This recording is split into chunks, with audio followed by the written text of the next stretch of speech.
Alright guys, what's going on? So, this is obviously my replay footage from the event, also obviously known as the device.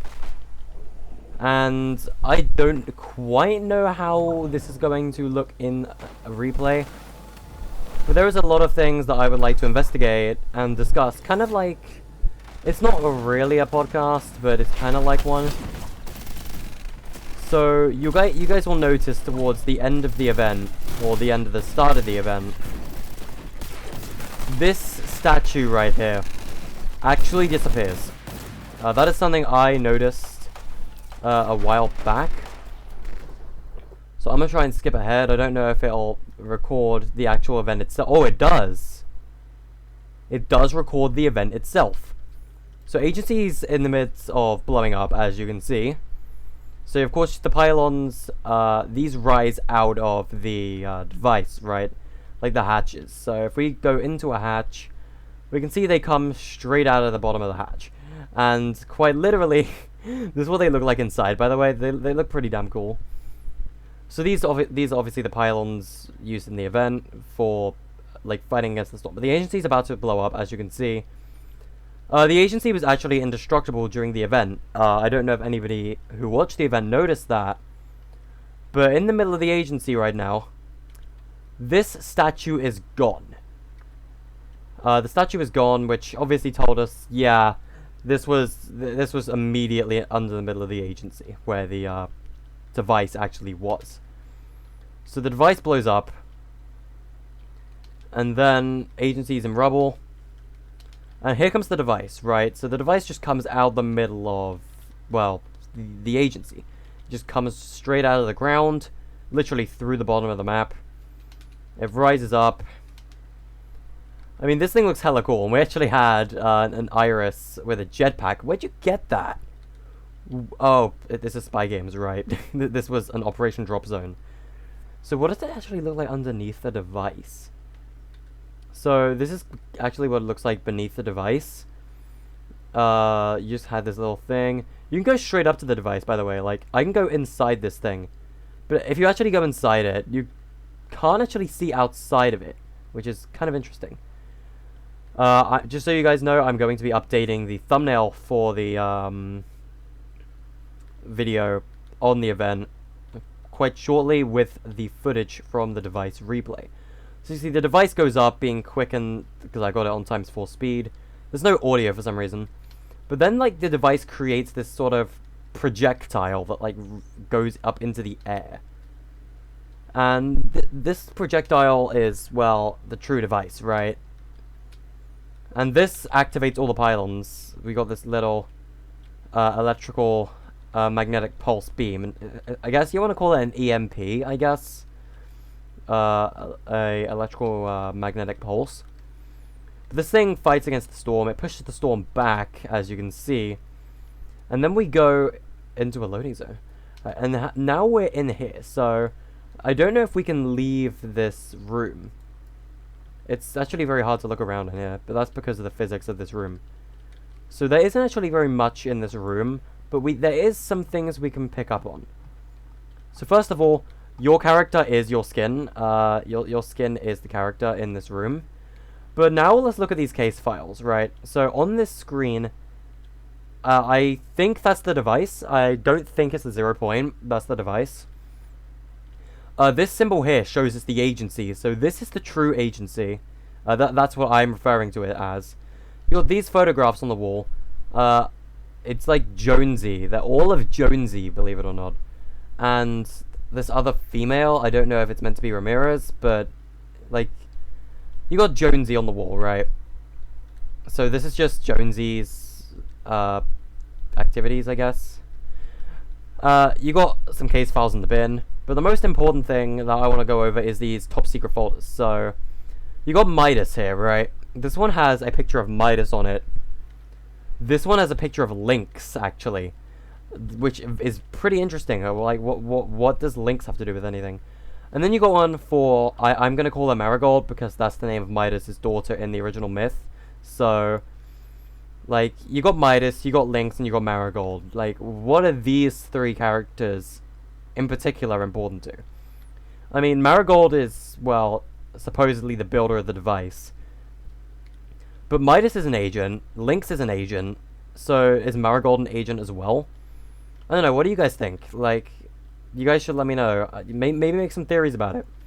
Because these guys have importance.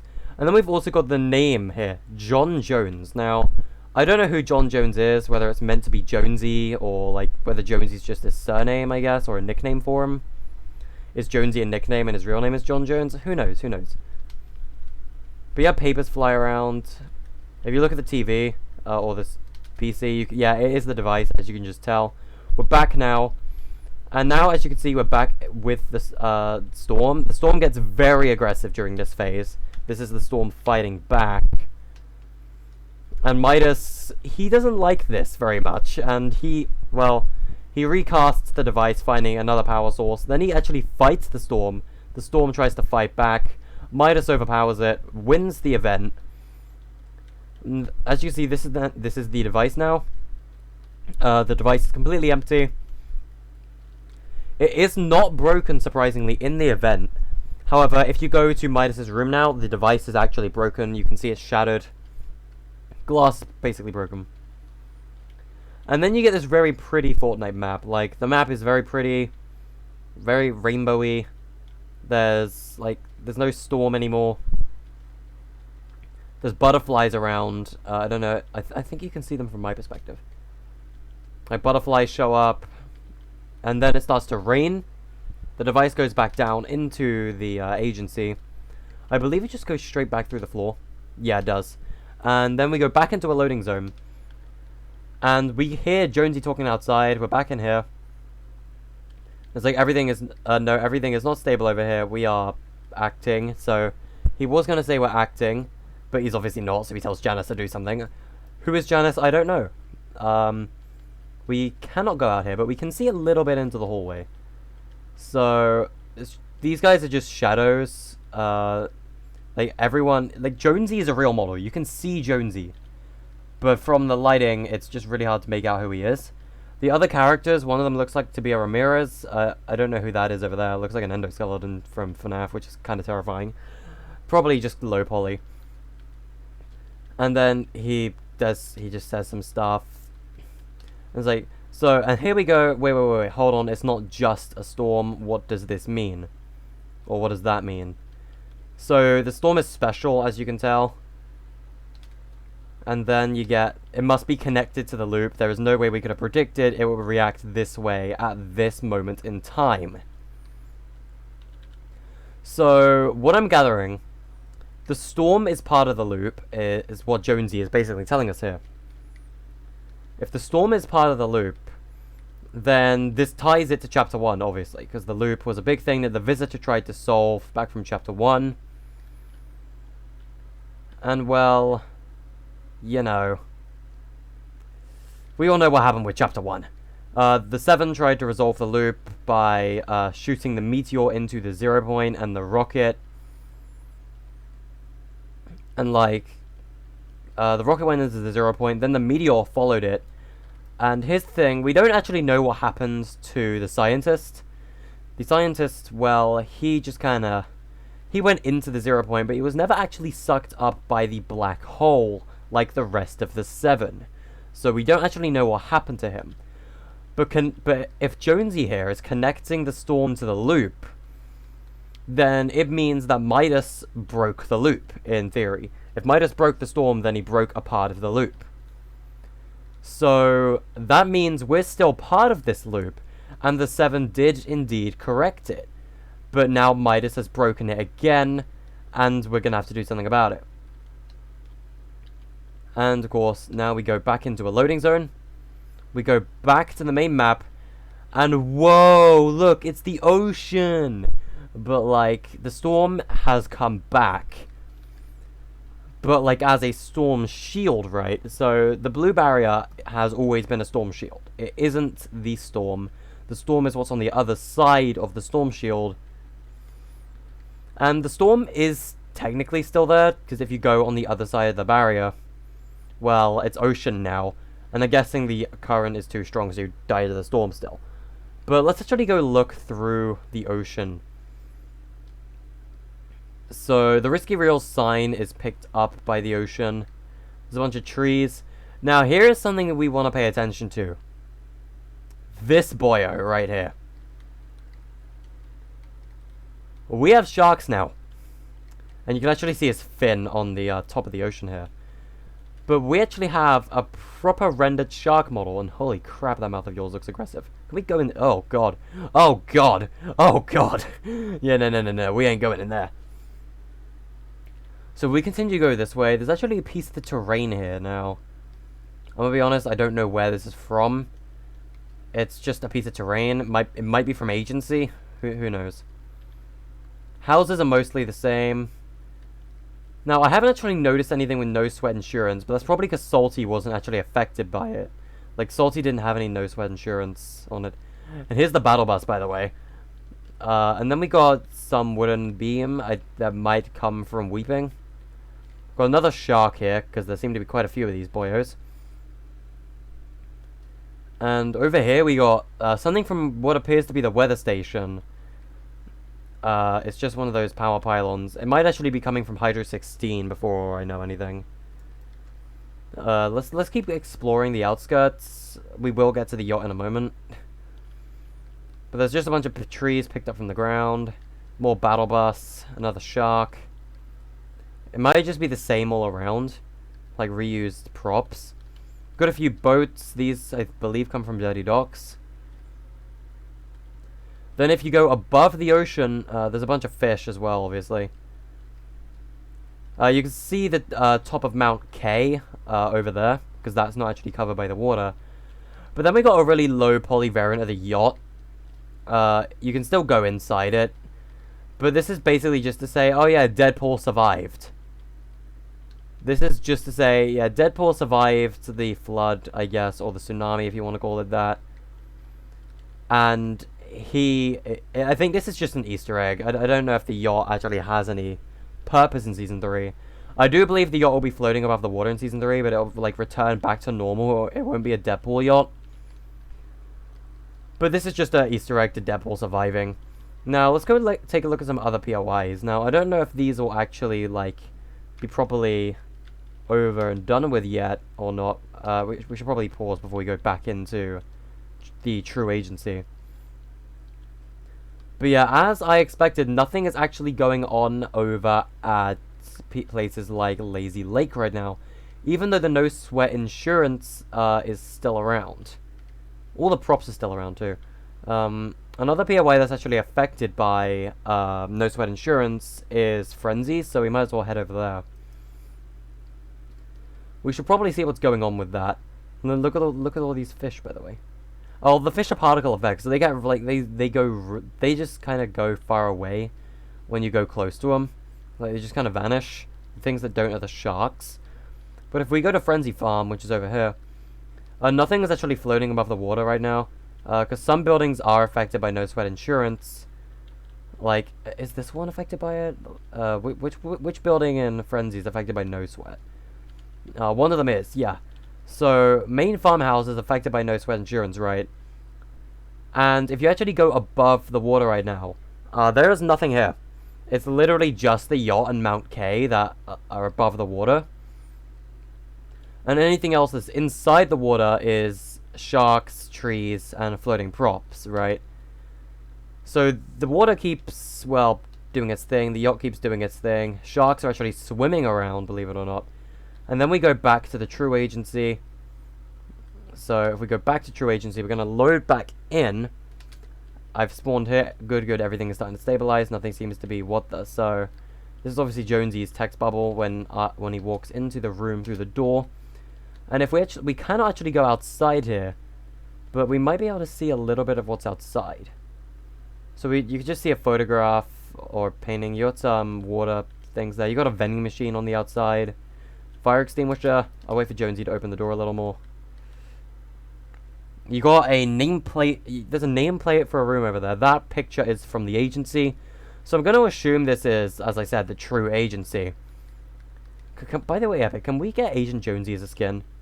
Because he seems to be very surprised to see us. His phone just vanishes from his hand, by the way, which is quite interesting. But Jonesy sees us, aka Mr. Peely right here, aka me.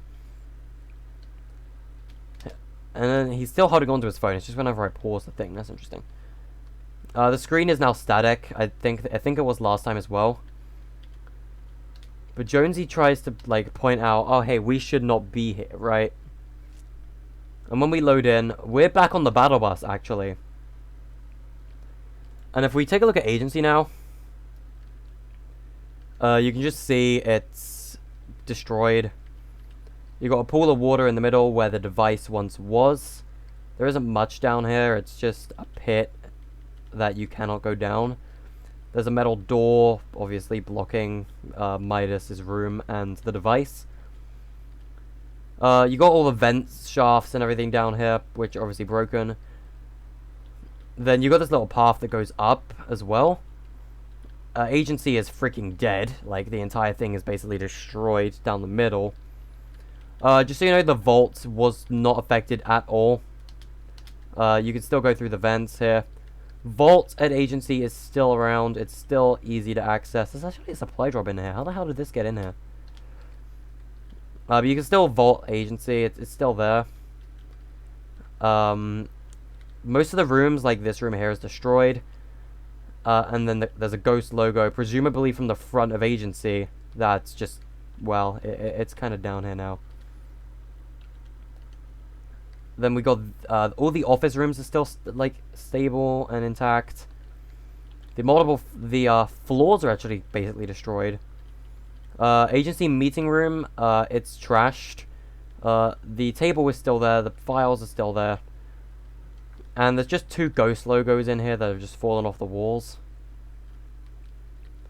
And then if we go upstairs, actually, Midas's room.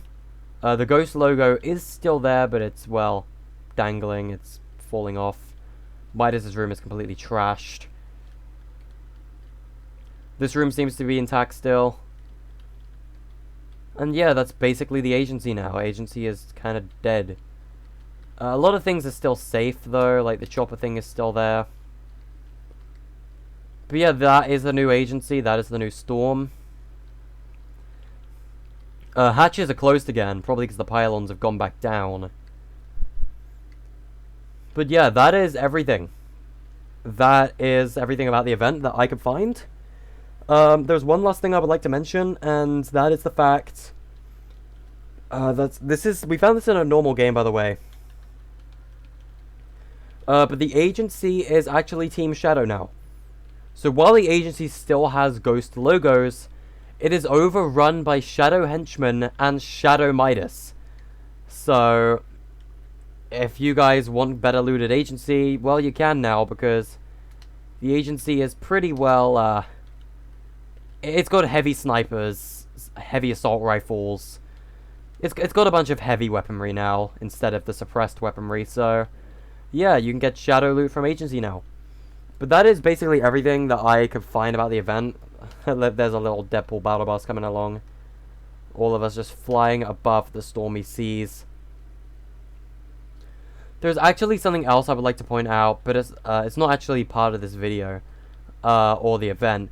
But if you guys actually if you guys look at my YouTube posts, someone basically showed me a something that Epic's made a new teaser, right, for season 3, and it's who wants another seasonal crossover event? What you do? Wow, because I don't, and we're getting a DC one by the looks of things. Believe it or not, the teaser is Aquaman's Trident. Oh boy. We have a DC seasonal event coming up on us, boys. The teaser belongs to Aquaman's Trident. Honestly, I don't quite know how I feel about it, but we might have a DC crossover this season, boys. And yeah, obviously you can swim in the water as well. And as you saw actually in the last cutscene, Jonesy said, how long will it be able to hold? And I think he's talking about the storm shield here. And when the storm shield breaks, this water, this torrential flood, this tsunami, if you want to call it that, it's going to come flooding down, and it's going to crash in the map. I don't know how well it's going to crash, but I don't know. I don't know how well this is going to be for Season 3. But holy crap, was this event awesome. But that's all I really have to say in this video. Thanks for watching. If you guys found anything that I did not, then please let me know. I would love to know. But that's all I really got to point out. Thanks for watching, and I'll see you guys in the next video. Peace.